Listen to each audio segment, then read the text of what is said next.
Ertalab uydan chiqib ketasiz. Nima uchun? Nima uchun mehnat qilyapsiz? Ro'zg'orim, bola chaqam, ota-onam deb. Va topayotgan pulingizni qanchasini o'zingizga ishlatasiz?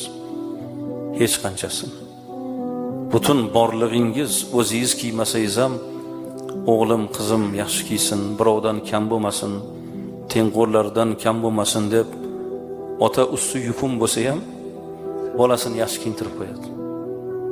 Men ishonaman-da, mana shu yerda o'tirgan akalar bor-ku, siz pul topayapsiz, lekin o'zingizga qancha sarf qilsangiz, sizdan ayolingiz o'ziga ko'p sarf qiladi, to'g'rimi? Sizdan ko'proq kiyimga pul sarf qiladi.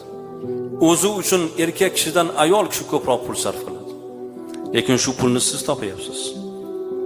Shuning uchun do'stlaringiz orasida, tengqurlaringiz orasida usti